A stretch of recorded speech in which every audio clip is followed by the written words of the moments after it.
I'm Paul Preston. Let's talk business in English. Last week on the first episode of this program, I talked about the word innovation in business. And, that word is really important to define. But I want to go a little bit further with it this week and talk about disruptive innovation, sometimes also called disruptive technology. And that depends on whether you're in a technological business or not. What is disruptive innovation or disruptive technology? Well, that's a real game changer. Disruptive innovation is when the whole direction of the businesses change in an unexpected way.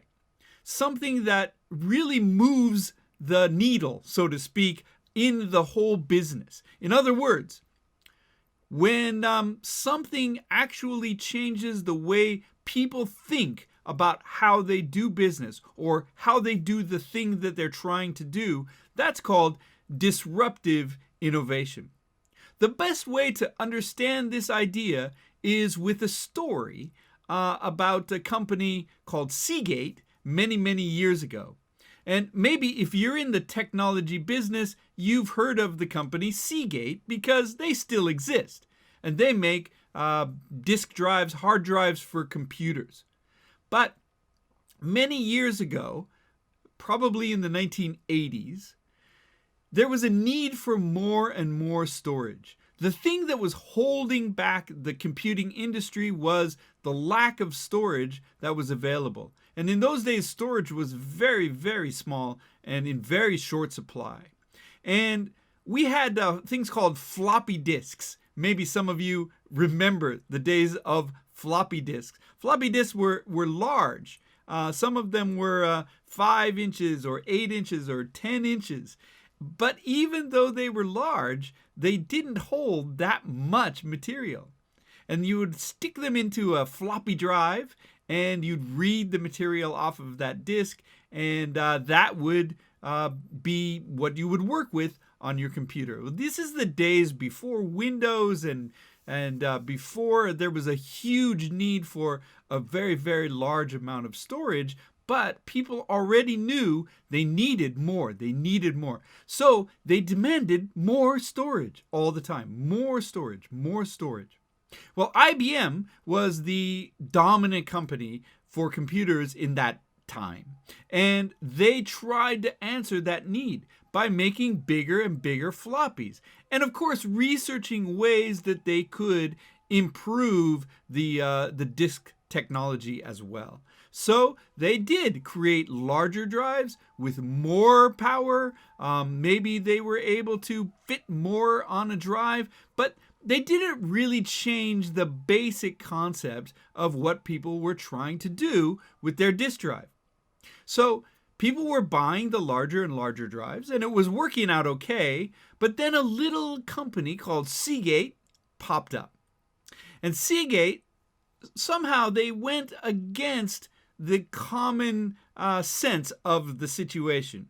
And they said, well, the problem of the disk drive is the floppiness of it.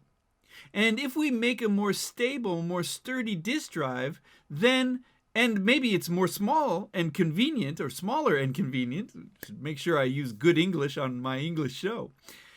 If it's smaller and more convenient, then people are going to use it, even though it actually has less storage.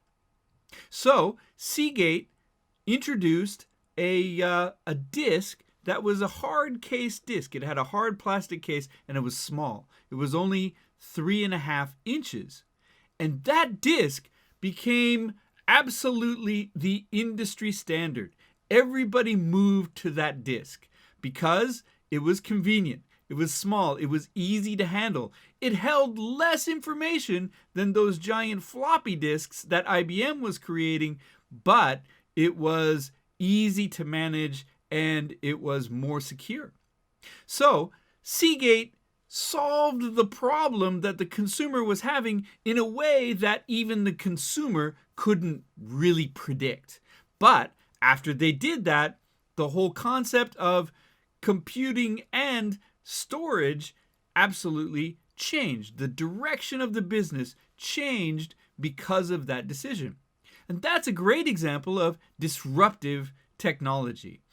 Seagate didn't actually invent anything new. Of course, they did invent the hard case disk. Well, that's an invention, but it wasn't something that technology couldn't do before. And certainly the amount of storage that was on the disk was not something that technology couldn't do before.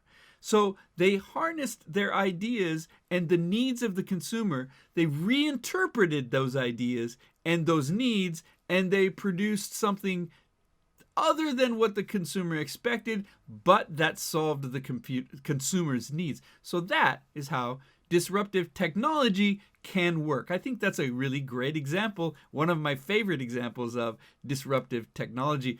But there are many, many more, of course. So if you have some ideas of disruptive technology, put them down in the comments. I think everybody'd love to read some of these case studies and some of these histories of this term, disruptive technology. So that's what that means when it comes up in a conversation at the office or maybe at a dinner after work. Wherever that comes up, and also when your boss tells you to focus on disruptive technologies, well, that's what he means. You can get a lot deeper into this topic, but that's just a little bit of a baseline for you. So this has been Let's Talk Business in English. I'm Paul Preston, and hey, we have a lot of other shows on our YouTube channel, Cafe English, study tips, English coach, a lot of stuff to help you practice your English in general. Go to our website, also VenturEnglish.com. There's some courses there. You can set up a one-on-one session with me or my teaching partner, Gareth. These are all possibilities. Got a couple of good podcasts, 3-Minute English, focuses on business English, and also Where Did That Come From is about word origins, phrase origins. So check those out too. Come become a member. It's free, VenturEnglish.com. And hey, subscribe to this channel if it's doing what you want to do. And if there's something more I can do, let me know. Thanks again for joining me. Let's talk business in English.